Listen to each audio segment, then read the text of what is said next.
नमस्कार, आप सभी का इस YouTube चैनल मौर्य बीज भंडार पे बहुत बहुत स्वागत है। और कैसे हैं आप सब? आई होप आप सब बहुत अच्छे होंगे। आज इस वीडियो के माध्यम से हम बात करेंगे आलू की फसल में तना गलन रोग के बारे में। देखिए, ये जो रोग होते हैं वो कई प्रकार से हमारी फसलों में देखने को मिल सकते हैं, लेकिन आज इस वीडियो में जैसा कि आप फोटो में देख रहे होंगे, यहाँ पर हम कॉमन समस्या बात करेंगे। जब भी हमारी फसल में तना गलन रोग आता है तो सबसे जो फर्स्ट हमें समस्याएं देखने को मिलती हैं, कुछ पौधे हमारे इस टाइप के हो जाते हैं। ऐसा लगेगा कि इसमें माइट्स और थ्रिप्स ने यानी वायरस ने आज तेजी से इसको जकड़ लिया है। ये एक कॉमन समस्या होती है। दूसरी अवस्था में हमारी जो पत्तियां होती हैं वो धीरे धीरे करके साइड से झुलसने लगती हैं। हमें ऐसा लगता है कि जब हम दोपहर के समय जाते हैं तो पूरा पौधा डाउन हो जाता है और शाम के समय खिल जाता है, नहीं सुबह के समय भी खिला हुआ दिखाई देता है ना। ये कुछ समस्याएं होती हैं, लेकिन आज जो हमारी विशेष समस्या है वो है कि जब भी जड़ में सड़न आएगी तो हमारा पौधा इस टाइप का हो जाता है। इसकी एक समस्या होती है बीज की भी, क्योंकि हमने कई सारे ऐसे खेत देखे हैं जिसमें 2% 3% जो बीज होते हैं वो खराब होते हैं, और जब अगले साल आप उसी बीज का प्रयोग करते हो तो एक कंद के अगर अपने 4 टुकड़े किए तो वो धीरे धीरे करके परसेंट में बढ़ता चला जाता है। तो एक कॉमन समस्या होती है, लेकिन इस समय जो सबसे ज्यादा समस्या देखने को मिलती है वो हर खेत में लगभग 30% 20% ये समस्या आती है। किस प्रकार से ये हमारी फसल पर हावी होती है, तो देखे जैसा कि आप दोस्तों देख सकते हो, इस बार क्या हुआ दोस्तों कि आलू के लिए परफेक्ट जो मौसम होना चाहिए वो नहीं हुआ। टेम्परेचर ज़्यादा रहा और किसानों ने जल्दी आलू की बुआई की है, तो जिसके कारण दोस्तों हमारी जो कंद था, जो बीज था, वो ही सड़ गया और फिर धीरे धीरे करके इस प्रकार की समस्याएं जो है वो आने लगी हैं। जैसे जैसा दोस्तों जैसा कि आप इस पिक में देख सकते हो कि इसमें जो जड़ पोर्शन है उसके ऊपर का जो भी हमारा तना पोर्शन है उसमें भूरे कलर के फंगस आ गए हैं। इसी प्रकार से जब मैंने इस पौधे की मिट्टी हटाई तो उसमें भी फंगस के लक्षण में दिखाई देते हैं। जैसा कि आप इस फोटो में देख रहे होंगे, इसमें जो बीज पोर्शन है वो फ्रेश है और इसके ऊपर जो है वो तने में फंगस की प्रक्रिया स्टार्ट हो गई है। इसी प्रकार से इसमें भी है। और इसमें दोस्तों जो हमारे ट्यूबर्स होते हैं जब भी बनते हैं तो उसमें पास पास ही बन जाते हैं, और इसमें ट्यूबर्स बहुत ज़्यादा नहीं बनते हैं। ज़्यादा मात्रा में इसमें हमें आलू की संख्या देखने को नहीं मिलती है। ये पौधे बहुत ज़्यादा खराब नहीं होते, इसमें पैदावार होगी, लेकिन अगर एक स्वस्थ पौधे में 10 आलू निकलेंगे तो इसमें 2 निकलेंगे, 3 निकलेंगे, वो भी साइज जो है वो बहुत परफेक्ट नहीं बनेगा। तो इसका इलाज करना बहुत ज़रूरी है। तो अब हम बात करेंगे दोस्तों कि किस प्रकार से हम इसको नियंत्रण में ले सकते हैं, किस प्रकार से हम इसको नियंत्रित कर सकते हैं। कुछ बेहतरीन तरीके हैं जिसमें हम 2 माध्यम के ऊपर बात करेंगे। सबसे पहला है स्प्रे के माध्यम से। देखिए, हमारे बहुत सारे किसान भाई ऐसे हैं जो कि स्प्रे करके ही इसका एक सटीक सोल्यूशन लेना चाहते हैं। तो जी हाँ, आप बिल्कुल ले सकते हो। तो चलिए हम कुछ दवाइयों के ऊपर बात करते हैं। देखिए, सबसे पहले दोस्तों हमें इसमें एक फंजीसाइड लेना होगा, और फंजीसाइड हमें इस टेक्निकल में लेना होगा जो कि FS टेक्निकल पर हो। FS मतलब स्ट्रक्चर और दूसरा FR फार्मूला है ना।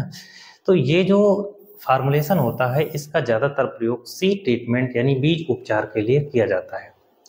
तो इस रोग को कंट्रोल करने के लिए हमें जो सबसे बेहतर फंजीसाइड लगा वो है जेलोरा फंजीसाइड, जो कि BASF कंपनी का हमें देखने को मिलता है।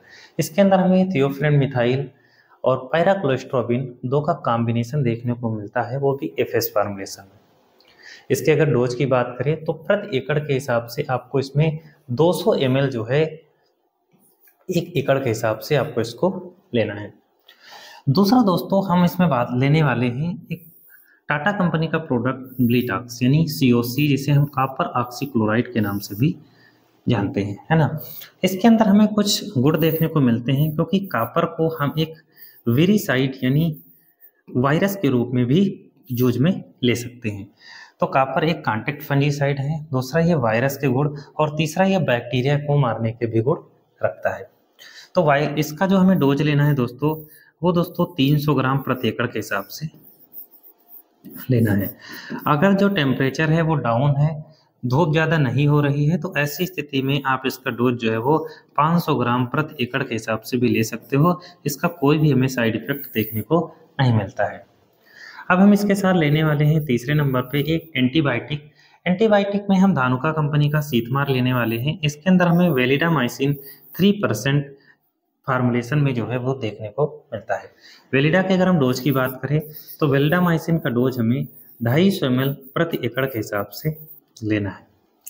दोस्तों कभी कभी कुछ समस्याएं जो है वो कीट से संबंधित भी होते हैं, एफिड जैसी थ्रिप्स।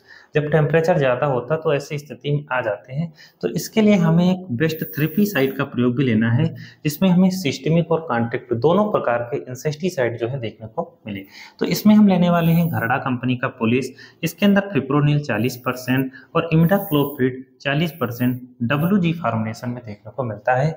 और इसके डोज की बात करें तो 40 ग्राम आपको प्रति एकड़ के हिसाब से इसको यूज में लेना है। बहुत अच्छा रिजल्ट है।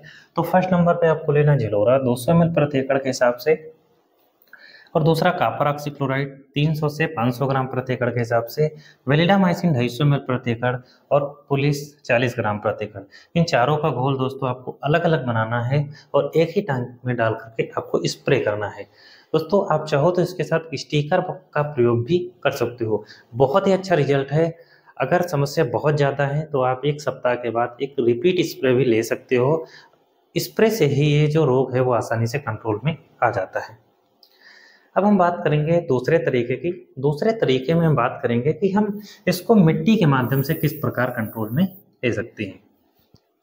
तो मिट्टी के माध्यम से, क्योंकि यह है एक फंगस ही, तो हमें फंगस को कंट्रोल करना पड़ेगा। तो इसके लिए हमें लेना होगा रोको फंजीसाइड। रोको के अंदर हमें थियोफ्रेन मिथाइल 70% WP फार्म में देखने को मिलता है। और इसके अगर हम डोज की बात करें तो 1 एकड़ में दोस्तों आपको 1 किलोग्राम थायोफ्रेन मिथाइल का प्रयोग करना है, यानी रोको फंजीसाइड का प्रयोग करना है। दूसरे नंबर पर आपको लेना है कॉपर ऑक्सीक्लोराइड, और इसका डोज हमें लेना है दोस्तों 500 ग्राम प्रति एकड़ के हिसाब से आपको मिट्टी में देना है। इसी प्रकार आपको लेना है वेलिडामाइसिन, और वेलिडामाइसिन का इस्तेमाल आपको 500 ml प्रति एकड़ के हिसाब से लेना है। दोस्तों अगर हम चाहें तो इसके साथ हम एक इंसेक्टिसाइड के रूप में घरड़ा कंपनी का जो हमला आता है, हम इसका भी प्रयोग दोस्तों 500 ml प्रति एकड़ के हिसाब से कर सकते हैं। घरड़ा के अंदर क्लोरोपारीफास और साइपरमेथ्रिन 50 और 5% की फार्म में होता है, क्योंकि अगर कोई भी इंसेक्ट हुआ तो मिट्टी से कंट्रोल हो जाएगा, है ना। तो इन सभी को दोस्तों आपको क्या करना है, 1 एकड़ में आपको लेना है यूरिया। अगर सड़न ज़्यादा है तो दोस्तों आपको इसमें यूरिया 25 किलोग्राम प्रति एकड़ के हिसाब से लेना है। और इन सारे प्रोडक्ट को आपको उसी में यूरिया में मिलाकर फेंक कर खेत में पानी लगा देना है ना। तो इस प्रकार दोस्तों आप इसको स्प्रे और मिट्टी दोनों के माध्यम से आसानी से कंट्रोल में ले सकते हो। उम्मीद है दोस्तों ये जो वीडियोज है वो आपको पसंद आई होगी। अगर वीडियो पसंद आई हो तो प्लीज़ दोस्तों वीडियो को लाइक और चैनल को सब्सक्राइब जरूर करें। खेतीबाड़ी से संबंधित नई नई जानकारियाँ इस यूट्यूब चैनल पर मैं यहाँ से देता रहूँगा। थैंक यू दोस्तों, फिर मिलते हैं नेक्स्ट वीडियो के साथ। थैंक यू दोस्तों।